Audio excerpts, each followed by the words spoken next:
Welcome to this extremely special event. This is the launch of our Policy Fellowship Program, Engineering a Better Policy, and we're going to discuss how engineering can help with developing new policy perspectives, and indeed, because this is a two-way process, how engineers can learn from policy practitioners. We're going to have some very interesting speakers today. Thank you, everybody, for joining us. We've got an introduction to the report itself. We're going to engage in a fireside chat with the guests, and there'll be time for questions of the audience, and we will finish spot on 1:45. A couple of notes of housekeeping. The event is recorded, so a recording can be shared will be shared after the event. If you want to ask questions, put the questions in the Q&A box at the bottom of your screen. Don't use the chat, only the Q&A box, as that's what we will use. And we can share questions at any time during the presentation, and we'll return to them during the Q&A. It's my pleasure to hand you over to the first speaker, who's going to introduce the report. That's Madalena Ursu, who's the Head of Infrastructure for the Greater London Authority. She's a policy fellow and co-author of the report. Madalena, welcome. Over to you. Thank you, David, and welcome and thank you for everyone for attending. Before we engage in a discussion with our panel, I will do a very quick introduction of the report. It is written both for policymakers interested in what exposure engineering can bring to their work, but also for engineers wanting to know how to engage with policy more successfully. And it is also for potential applicants and their managers wanting to understand the benefits of joining the program. So I encourage you all to read it. Next page, Maureen, please. Thank you. So as David mentioned, I'm Madalena Ursu. I'm the Head of Infrastructure at the Greater London Authority, and I'm one of the 5 policy fellows that have put together this report. The others are, as you can see on the screen, Louise, Chris, Ben, and Hannah. We all undertook our policy fellowships from May to July last year. Time flies with COVID. I can't even remember when that was. And you can easily see that we all came with a diversity of policy challenges, and we have a great diversity of profiles and roles.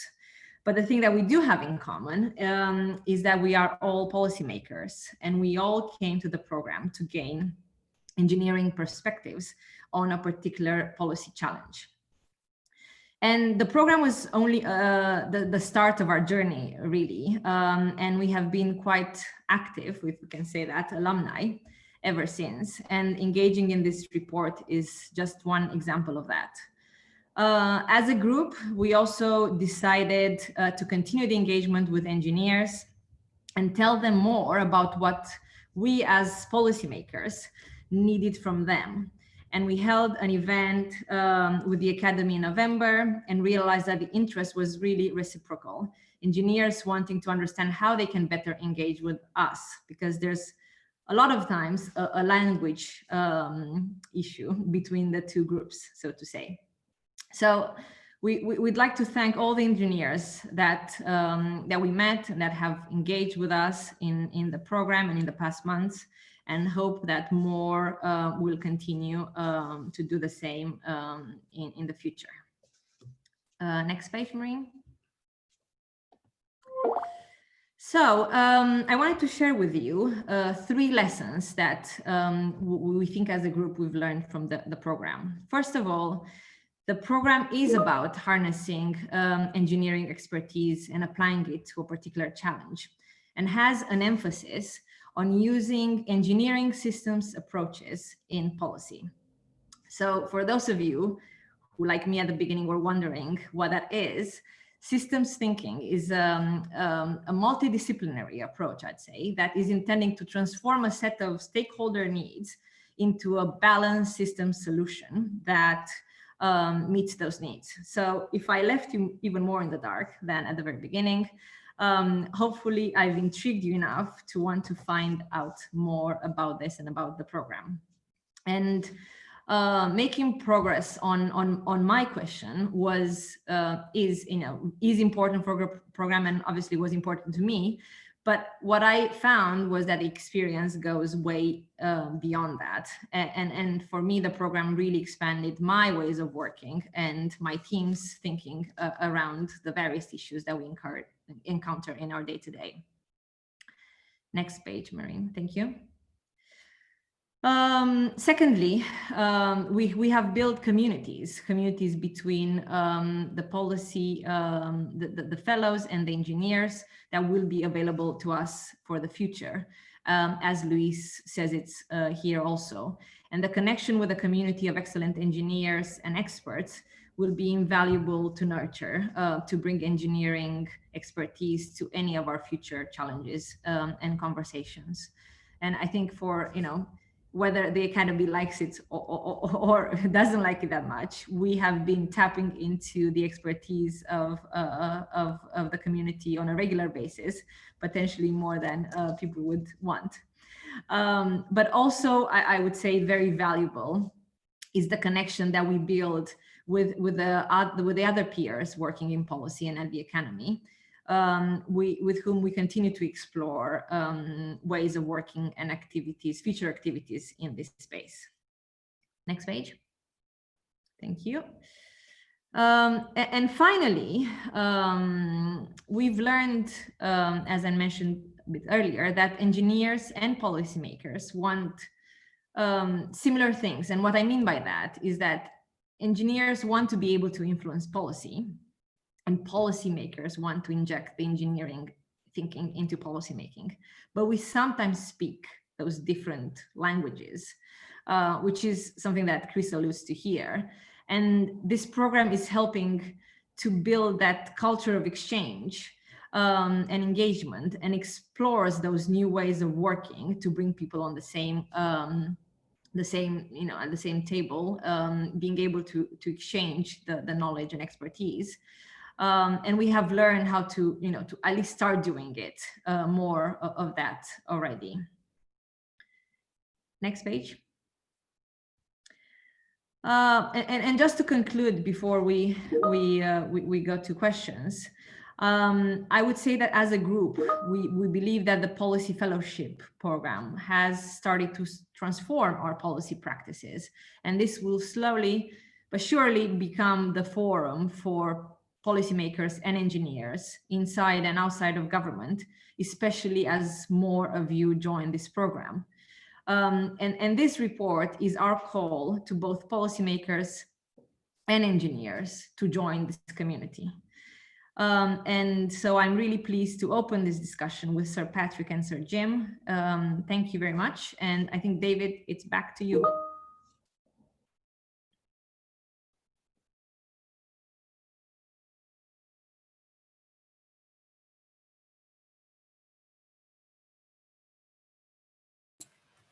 Great, thanks, Madalena.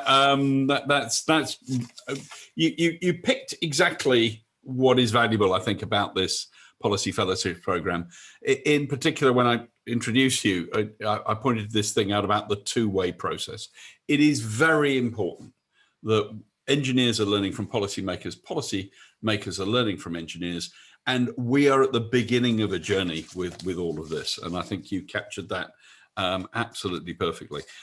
We're now going to hear from our guests in a fireside conversation, which Madalena, very kindly, you've agreed to moderate. Let me just introduce some people, and I'm going to put a couple of caveats in here.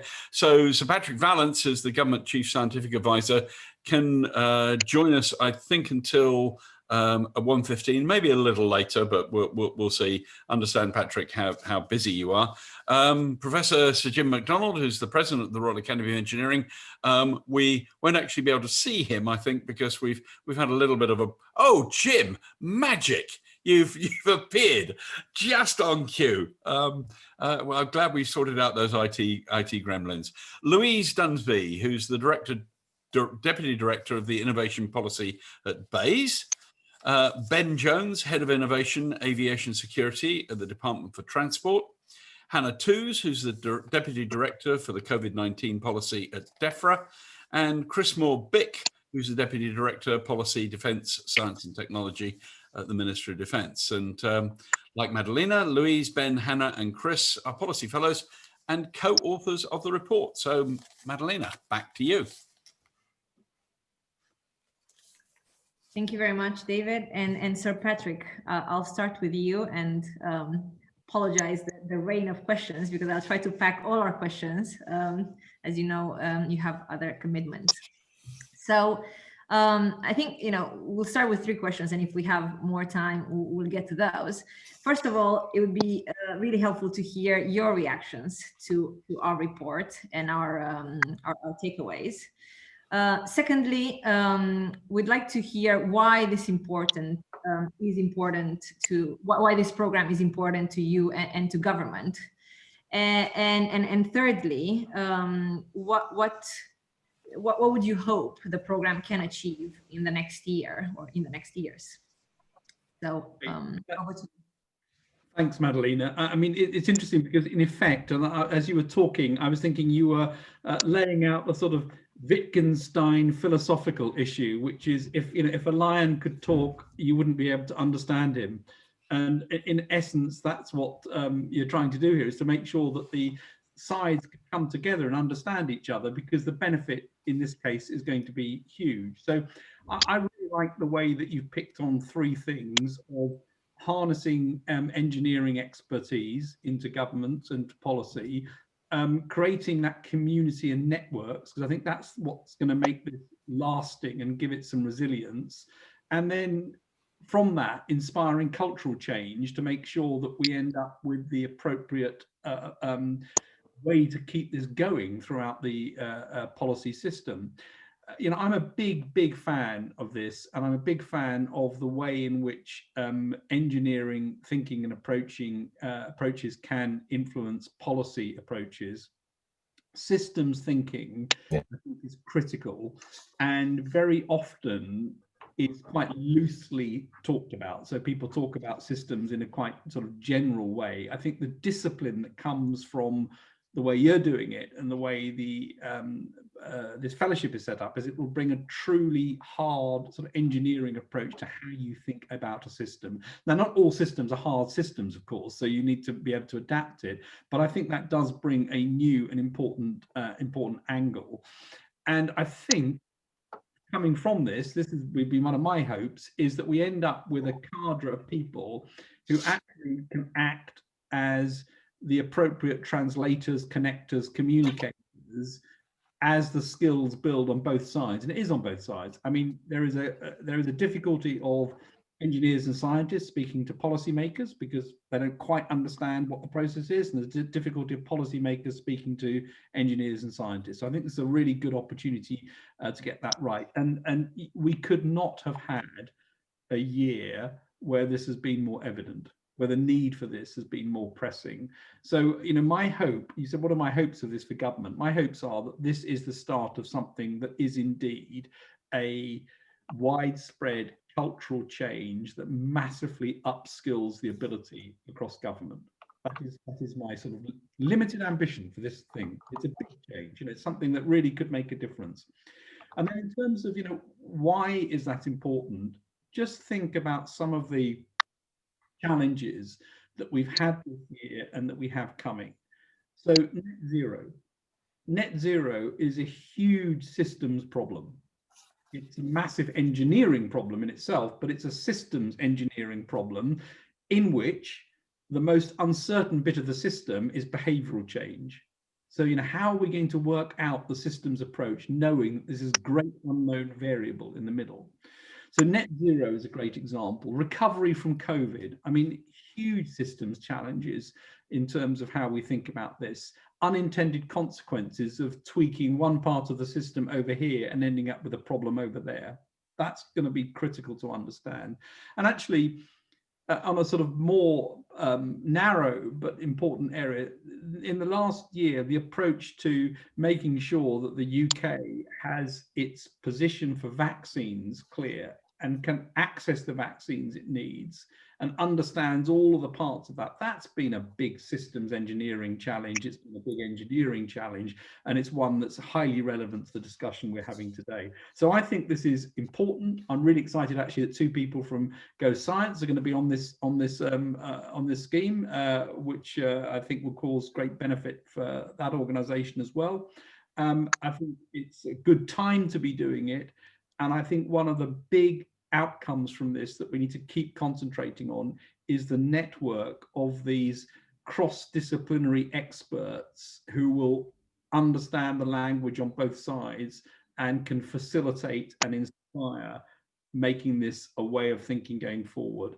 And then my very final comment is I was struck, I don't know, 3 years ago or so, when Kofi Annan wrote a piece in Nature in which he described how him as a sort of international politician and leader had his whole thought process completely changed by being introduced to systems of data visualization that allowed him to understand a problem in a much more holistic way. And he wrote a very powerful piece on that in Nature, which I think is sort of should be obligatory reading for both policymakers on one side and engineers and scientists on the others.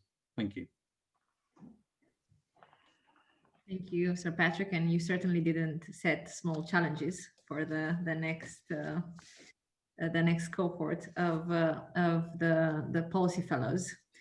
And for sure, from my perspective, this cross-disciplinary program really helped me with to understand better some of the challenges that my fellows in government are facing across the various departments. So it's definitely you get exposure from multiple aspects. So thank you, Sir Jim. If I can go to you now and ask kind of a similar first question, kind of hearing your reactions to our report, but also kind of can we dive a bit deeper into the question, how do you think engineers can help policymakers, and kind of on the other side of the coin, how policymakers can help engineers? Sure. Thanks, Madalena, and thanks for those words as well, Patrick. Madalena, let me start by giving a big thanks to all of the policy fellows, yourself and others on the screen today. You authored the report. That was above and beyond what the original intention was. Thanks for coming together to give us those reflections, you know, looking at the work, the lessons learned, the recommendations that you've made, but very importantly, the value that you've derived from the roles that you've carried out, and to reflect Patrick's point, how you channel that engagement with the engineering community into supporting your thinking and policy making as well as its implementation. I think the authenticity of the fact that this report has been authored by the fellows themselves gives it all the more strength and shows the deep investment that you've made in the programme. And I have to say that the report itself was fascinating, the richness and diversity of the different things that you've been covering, from equality and policy making to secure aviation, resilience and infrastructure. And as we've heard already, that recognition about the systems approach to problem definition and then seeking solutions that take on board some of the challenges of systems. I think, again, Patrick's touched on it, I think the discipline of the approach to systems thinking and solutions finding that engineers have, I won't claim exclusivity, but will claim having a particular approach to taking that systems approach is key, recognising that in any problems, particularly in large-scale policy making, the interdependencies, the intersections across different domains, and of course the influences that we have across these systems are important. That, well, that's structural, whether it's patterns of behaviour, ultimately, as we've understood fully around net zero, and to the point that's been made around the ongoing challenges of COVID-19, it's the product of interactions, not just the sum of actions of the individual parts, and taking that higher level perspective is key. And I should say the Academy, working with government closely over the past year, running systems thinking approaches, workshops, I think has been making an important input. What I would say, of course, is that it's very important to build on the community of peers that we've been creating here. I think that's an ongoing part of the legacy and the ongoing impact, connecting engineers and policy makers. And I'll come back to that in a moment, Madalena, as to the question that, how does this help engineers? But improving our ways of working bringing forward solutions to benefit society and the policymakers that work within government. And it's just as important to channel practical experience. I mean, all of the policy fellows here, you've had the benefit of access to Academy fellows from a diverse range of backgrounds, different industry sectors, and good experiences that can then channel out to understand how we can support you in your thinking and your work going forward. A very brief vignette, Madalena. Coincidentally, it's in the energy activity. I have to say I had to go through my own journey of discovery and understanding how engineers work with policymakers. It was something that didn't feature high in my own professional agenda. I was an industrial engineer, then went back into university, took up the Rolls-Royce chair in electrical engineering. And it was really when I started to think about energy issues, where I was embedded in technical solutions and engineering systems. I realised, particularly in decarbonisation, that is such a multiple sector, complex problem that unless we had taken on board an engagement with society, there are big opinions there to be had. There's communications for us to take responsibility for, technical understanding, but also understanding the socio-economic issues were critically important. But it's also very important to understand that in the UK, we're making a big and laudable commitment to decarbonisation of the system and net zero. In Scotland, we've had a big commitment in renewable energy for over a decade now. So that wasn't just about wind turbines and their size and the technologies and their construction, but it was also about underpinning support for innovation and cost reduction. That had an impact on how the government would put in place things like catapult programmes, like local innovation programmes, environmental impact assessment, understanding how this engaged with marine life. Very importantly, how do we make the economic value stick to the UK? And ultimately, public opinion and policymakers, absolutely key. So what I would say is, I simply through my own journey, I've recognised the value in all of that. And what I would say within the Academy, one of our strongest assets is the strength of our fellowship, the high quality women and men, the engineers, cross-sectoral, cross-industry that you've worked with, and we want to do even more of that. And with the support of the Academy and the growing impact of our National Engineering Policy Centre, which is worth a mention, I'm confident, to your point, Madalena, I sense and actually witness a real appetite on behalf of the engineering community to channel out evidence, data, experience and independent advice, all of which has enormous value. We're working alongside colleagues like yourselves to make a positive impact on policy making. So finally, big thanks again from me to all of the policy fellows. Patrick, whilst you're with us, a sincere thanks from me and the Academy for your unstinting support and enthusiasm for the programme. I think your advocacy for this has been enormously impactful for us, and we thank you for that. And we've heard that further from colleagues such as Simon Case about how he seeks to get engineering and science into the heart of policy making. And last but not least, David, thanks to you for your convening activities within this group. And I will be undoubtedly fully behind this programme as it develops. And I really want to hear, Madalena, from you and colleagues, how we build on this community of practitioners, because you've been living it, you've been doing it, and you can help us do it even more effectively going forward. Thank you, Sir Jim. And this is exactly where we're going next, because we're opening up to my fellow policy fellows.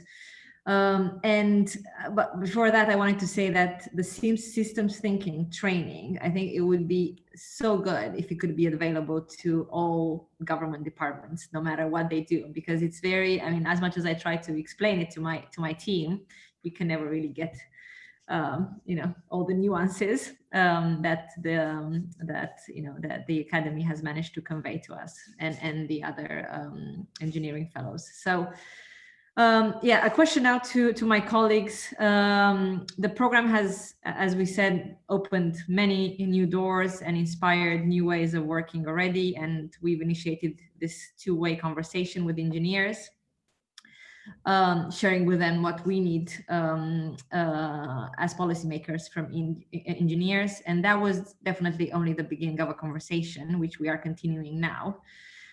So what would you like to see more of in the future, whether as part of our future engagement as alumni or as transformation within government? And Luis, if I can go to you first. Hi, Madalena. Thank you.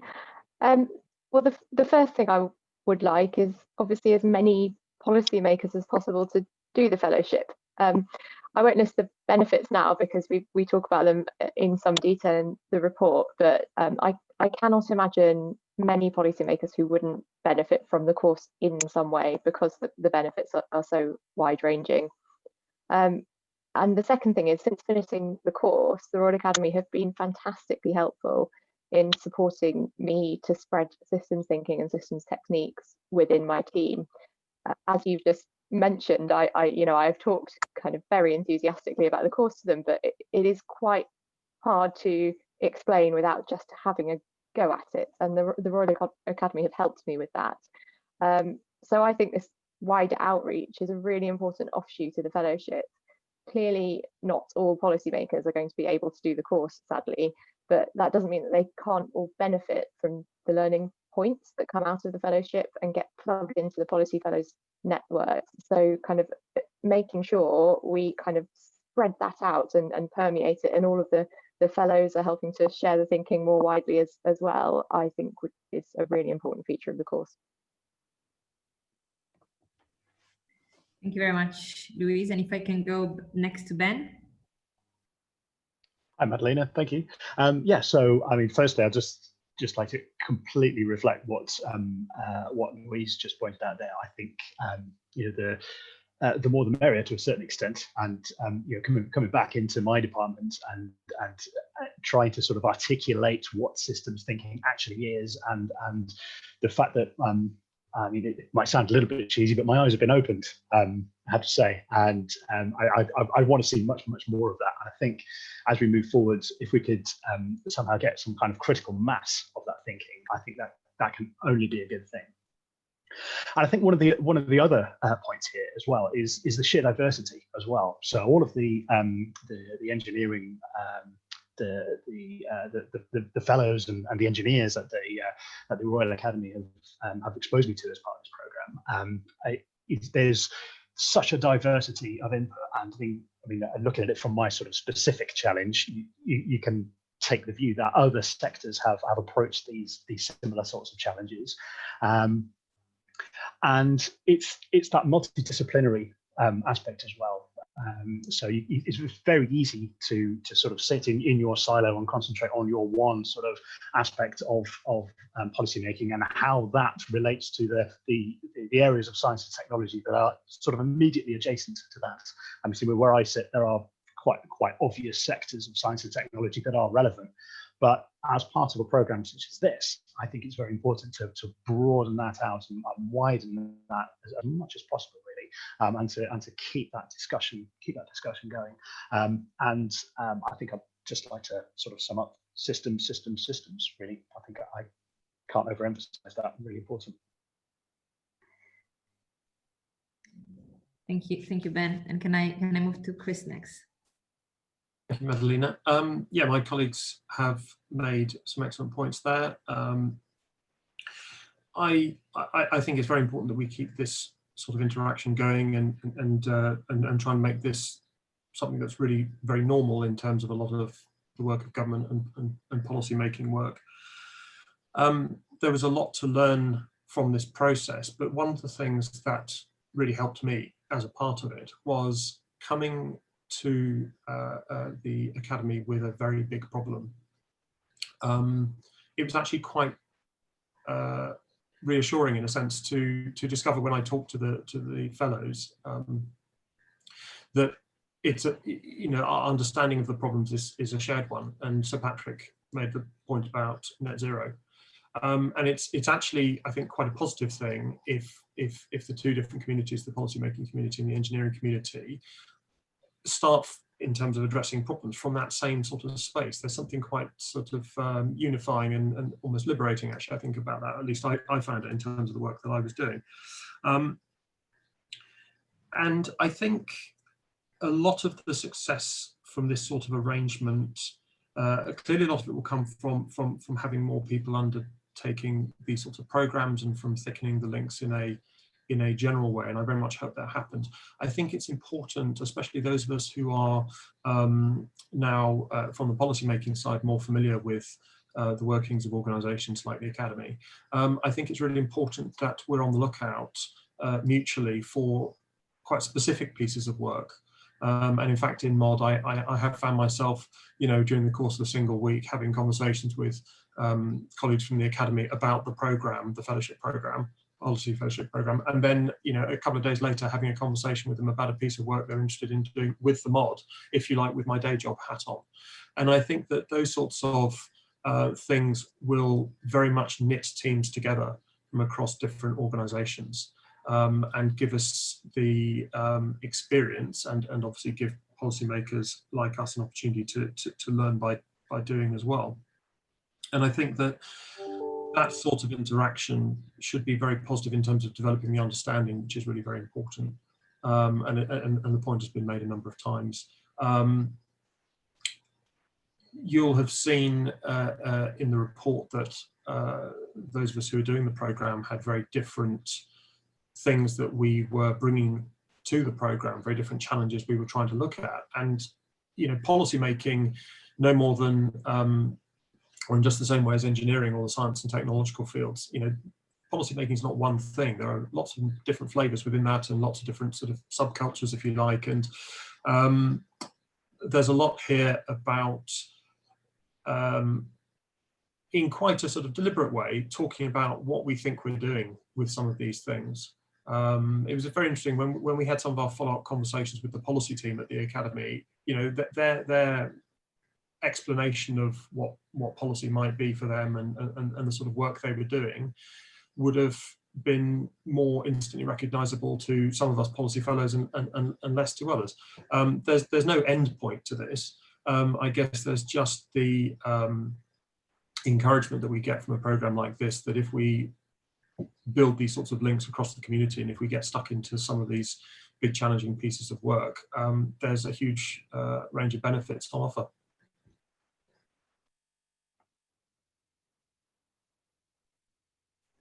Thank you, Chris. And from my own perspective, I think just reinforcing the importance to nurture the peer-to-peer community that we've started building. And finding ways to expand its activities and impact so that more and more members can tap into the pool of expertise going forward. So unfortunately, we don't have Hannah with us. She was pulled into an urgent commitment at work. So I wanted to go back to Sir Jim. And so, Sir Patrick, if we still have you for a second, and ask the question, what would you like to see more of with this program in the future? And you already alluded to, Sir Patrick, what you want this community to achieve in 2021. So I'm asking the same question to Jim now.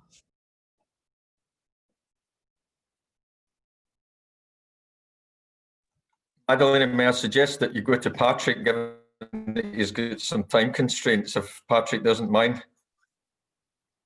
Yeah, sure. I apologise again that I'm going to have to go just after this, but I think what would I like to see? I'd like to see a breadth of individuals coming onto this scheme, because I think the points that you've all made about seeding this in departments, getting people to think about it, requires more people to do it. I'd really like people who start the skeptics to do it, because I think there's something about the sort of power of the convert, as it were, that becomes incredibly important in this. And I think seeing how this can be applied. And I think, I gave some rather sort of big areas, general areas. I think picking sort of things that can be relatively short-term, quick wins using this would be important for people to see how it can be applied. So I think bringing this alive, as as you're doing, actually, bringing it alive so people can see what it means for them, I think would be an important step for this year. Because if you can do that, it'll start to be something that people want to be part of and want to apply. So I think that's probably the aim that we should really have for this sort of immediate period. Thank you, Sir Patrick, and thank you for joining us. Jim? Thanks. And just to keep the biblical term that Patrick mentioned, there's no zealot like a convert. And the advocacy that all of you provide, I think, is enormously powerful, and do not underplay that, colleagues. And that's something that the Academy would like to continue to work with you on. I think Chris made a great point about, spotting opportunities. I think you've had that encouragement from Patrick as well, because that exemplifying value. If you remember, there's a lot of mystique and a lot of misunderstanding about systems thinking. It can be at the shallowest level, but through your work and your experience in the fellowship, there is real meaning in terms of solving problems and helping support all of you. So what would I like to see? Ongoing strengthening of the alumni program and really building up that critical mass. Ben, I think you used that term, that critical mass where you are part of the seed corners that were to get that going. The exchanges, the peer support you can provide, and the as I say, the authenticity of your experience is really important. So encouraging participation. Let us make sure that communications are out there, and we'll figure out how we do that with you through the Academy as well, to get the evidence out there, to get the value understood. I also love the term systems. It's something that may crop up again, and we'll do all of that. But take the opportunity also, and I sincerely mean this, to help us, working with David, working with the team. My input is appropriate. Let's continually improve this program, exemplify what it's meant to you, identify where the value has been, and ultimately it's exploring how the program truly adds value, as that will ultimately be the yardstick for success. And Patrick, we've got a fantastic advocate, and I think the door's open. As I say, I've heard the cry out for putting engineering, science, technology at the heart of policy making consistently over the past year. I think you guys are really part of a very powerful vanguard that hopefully we'll be looking back to in the coming years to say that really was bigger for a major activity that brought that front and centre to what was required. Thanks, Madalena. Thank you, Sir Jim, and I'd like to thank all my colleagues and yourself and Sir Patrick.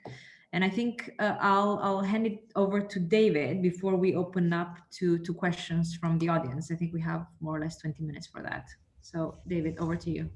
Over to me, right? Okay. Well, let's. Thanks very much. I mean, I think that one of the things that I'm getting out of this is obviously a reinforcement at this point about the peer-to-peer nature of doing this and how both sides need to learn. I think getting lines to the Wittgenstein point about understanding how you wouldn't understand what lines even if they could speak. I think it's not quite that with engineers. I think once we open up this, we have a chance of establishing a proper dialogue, as has been evidenced by this cohort. And I think we can. The other points that were made, for example, about the Ben, you made that point about critical mass. I think that's extremely important.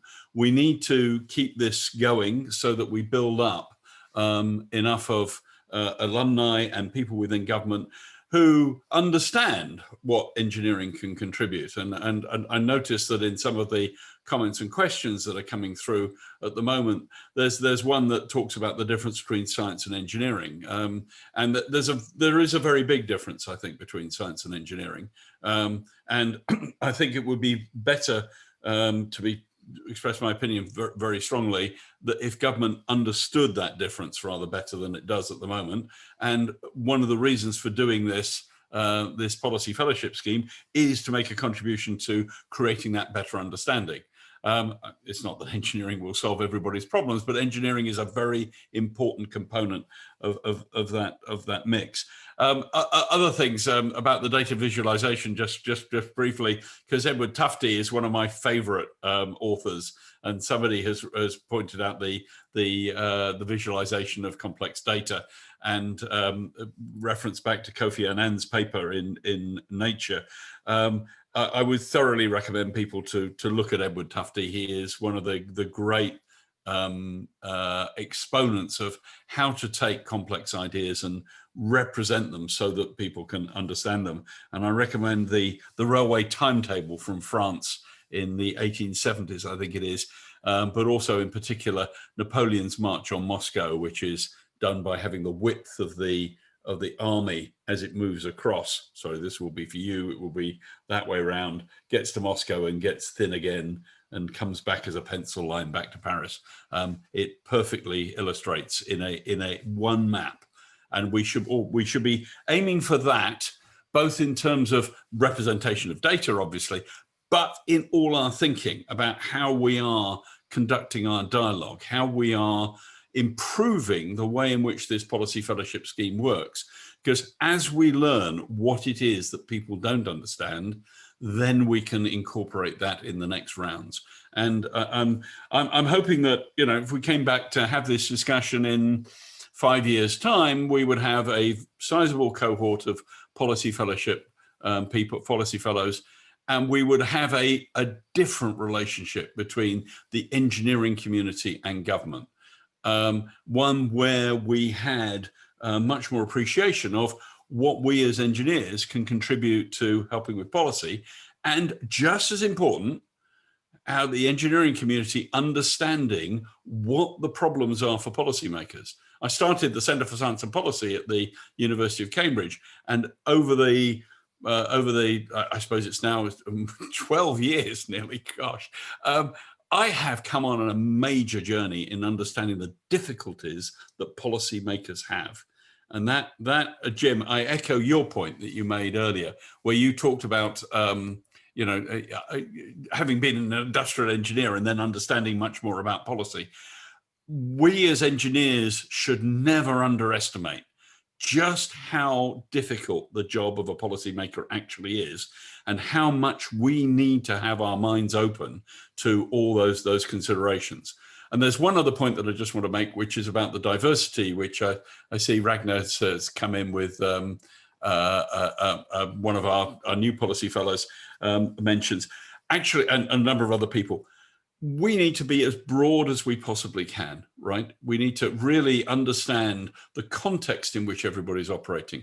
It's all very well to have a, you know, particularly scientific point of view or an engineering point of view or whatever else it is, but you need to understand about history. You need to understand about social anthropology. You need to understand about all the other things that go into making human existence. Otherwise, we will never fully understand or be able to cope with the systems thinking that's needed. And that's what drives me. I find this incredibly exciting and incredibly inspiring to hear you four talk about your experiences. Absolutely fabulous.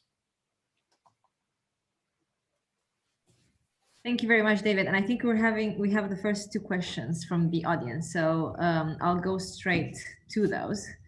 So first question is how to further the engagement with other disciplines, building on the interdisciplinary element.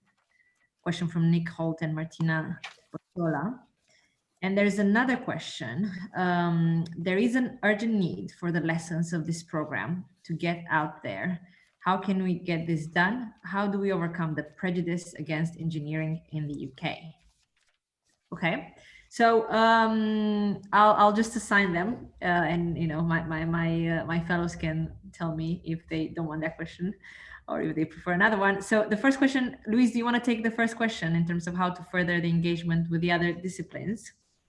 And then regarding the urgent need to expand to kind of tackle the prejudice, Ben and Chris, do you want to take that one? Hi, Madalena. I'm not on mute. Great. I'll have a go. I would have preferred the other one because I'm an ex-engineer, so I'm absolutely into breaking down any prejudice against engineers that exists. But rather than focusing on kind of other disciplines specifically, I'll just, sorry, I was touching the screen because I was trying to read the questions, make sure I answered the right thing. I'm going to not quite answer the question and talk about just how we can engage with everybody on this, because it's true for all disciplines. And I would say, from my perspective, kind of getting this learning out to another policy team is neither easier nor more difficult than getting to talk to our analysts about it, or or our science teams. It is always difficult to share across teams, regardless of the discipline in the civil service. I think the thing that jumps to my mind straight away is, if you want people to engage with something, you've got to make it easy for them. And the Academy has some really good resources that I've used in my team, but they need some talking through. So my first kind of initial reaction is, I wonder if we could do some work on, can we create some resources about kind of just getting stuck in to applying systems thinking to policy that are really kind of easy to use, like the Dummies Guide books that everybody has heard of, and are actually really, really helpful if you just want to pick something up and have a go. Can we, I don't want to use the phrase dummies because we're not talking about people who can't understand things, but can we have a go at just making some pick it up and use it resources that anyone of any discipline can apply to their work? That could be a really good start, I think, and it, probably a really basic one. And then I looked at lots of behavioural change in my policy fellowship, and I think a big lesson for me was, baby steps and positive nudges are extremely helpful. So, we're not going to get everyone using this all the time, but if everybody who thought it was good tried to get a couple of other people to pick up these resources and use them with their team and so on, we'll be getting somewhere. I'm sure there's a quip about that R number in there somewhere, but really you want it to be higher than 1 for spreading the systems engineering resources. That would be good. I'll give other people a space to reply as well. Okay, I wanted to say, go ahead and tackle the second one. I forgot for a second that you came from that, and yeah, so please go ahead and tackle that one too. I mean, first of all, maybe I'm completely, oblivious, but I don't think there really is a prejudice against engineers. Maybe they don't get as much kind of public airtime as scientists, but I have never felt that personally, coming from an engineering background into the civil service, first as an engineer and now as a policymaker. But secondly, I'd just say, show them what we can do. I personally have found my background in engineering to be extremely useful as a policymaker, because of the way that you think and the different tools and techniques you bring in. And, I think just get in there, talk to policymakers and kind of, bowl them over with your credibility and ability to add value to all situations, and they will be convinced. But maybe others think that there are more barriers than I see. Yeah, Madeleine, I might just comment, and Louise, I agree with you. I think it's less about prejudice and more about lack of understanding, and that's as much the responsibility for the engineering community as it is for those that are on the receiving end. So, back to the questions. One great example I would say that we really need to learn from is the This is Engineering campaign that the Academy has been leading for on behalf of the entire engineering community, to the extent that we've actually established a UK This is Engineering Day every November now, and that's predominantly aimed at attracting young women and men into engineering, having them understand what it is, look at the career opportunities. And it seems to me we'll maybe take lessons learned for how we do that through some great digital resources, some really professionally put together materials, and think about how we roll that out into communities, including into the policy community. I would also say to our colleagues that posed the question, I think the National Engineering Policy Centre is starting really to ramp up some great work done by Nick Starkey and his team, everything from net zero through healthcare, through security and resilience. And I think that the more momentum we get behind that, and the clear asset that offers nationally, not only from the Academy's point of view, but from the professional engineering institutions, you're getting access to a community of almost 500,000 engineers, and that increasing numbers of them want to have that role where they engage with policy advice and work in a respectful way with the policy makers. So again, there's things to push on here. But what I would say, Madeleine, Patrick convened a meeting of CST, I think it was December, that I participated in. And in Simon Case, the new Cabinet Secretary, we've got someone who has said explicitly to me anything he can do to help channel things like the policy fellowships to do the profile raising for what science and engineering and technology means for policy making. He will help. So I think the pressure comes back on us to let's take the constructive challenge and let's push out through Patrick and Simon and even Mr. Gove. That same meeting was talking about the need for science and engineering to inform government. Now, clearly, with the challenges we've had over the past 10 months, it's perhaps understood better what we're going to do. But going through that, I think a concerted communications campaign, but recognise that this is going to be some of it will be a long game, but the early wins, such as Patrick talked about, will give us the evidence that will attract even more participation. And that's for us to work together to generate. Thank you. Chris, Ben, do you want to make any points on those first two questions, or should we move to? Sure. Please, Chris. I think one of my lessons in terms of how engagement and these things happen is it's quite important to be quite conscious of the context in which this stuff is happening. So I speak as someone who, I'm not from an S&T background. I'm a policy official within Defence's S&T enterprise. So for a number of years now, I've been working very closely with people who are very much experts in science and technology fields and maybe have worked in those areas for a long time. And I think, as with all exchanges where it's a question of perspectives and different cultures and so forth, you want to be sort of quite conscious of that, because in some of our conversation in this discussion,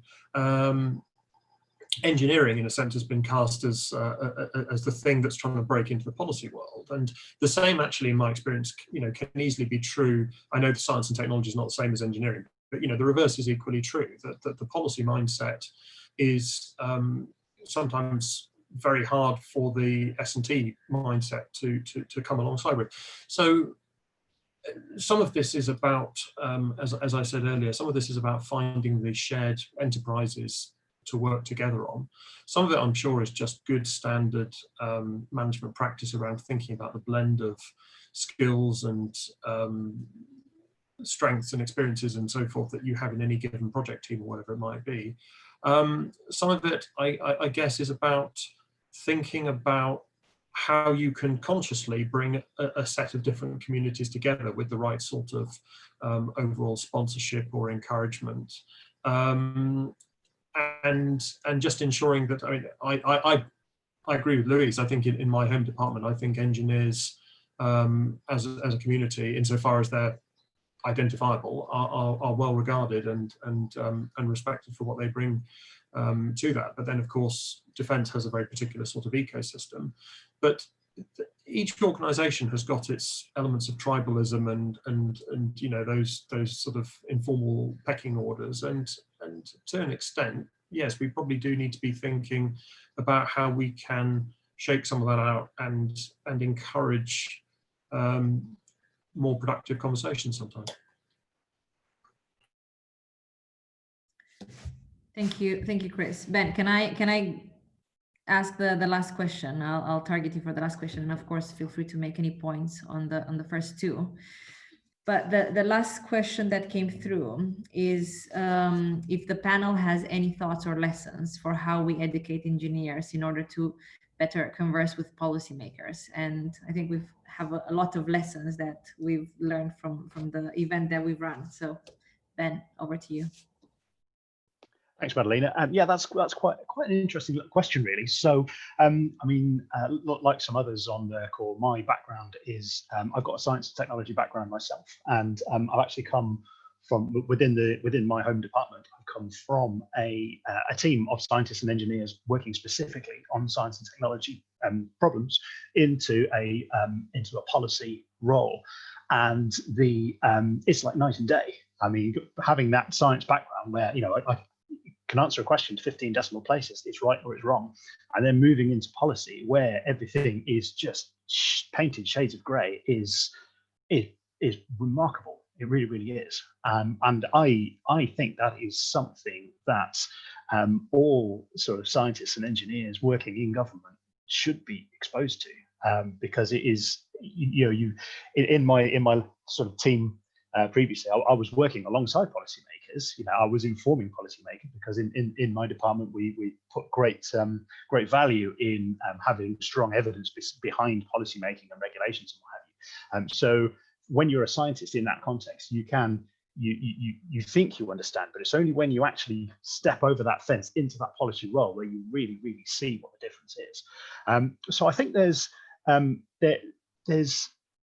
potentially something that can be done with a lot of these little pockets of scientists and engineers that are already embedded within government. Because I mean, I've worked in a few different departments across government now, and wherever you go, there are maybe sort of half a dozen here working on a specific problem, maybe a dozen there working alongside a policy team, and I think that might be something there as well. So I know there's the government science and engineering professional network. Is there something that can be done through there, for example? So yes, and it's an interesting question. Exactly what can be done is hard to answer, but I think there are avenues and there are groups of people that would most definitely benefit from it.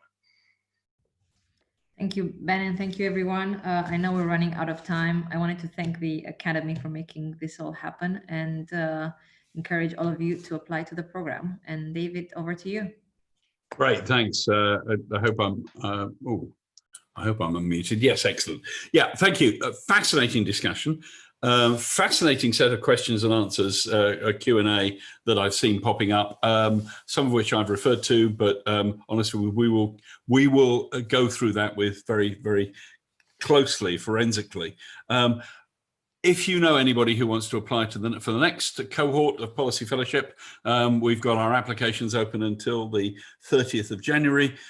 Do apply for the program if you're interested. Do spread the word about what you've heard today, because we are now building a network, and we will over the next few years create a different relationship between engineering and policy making, one based on mutual respect, understanding, and a very broad approach to dealing with these problems. No one discipline has the answers to this.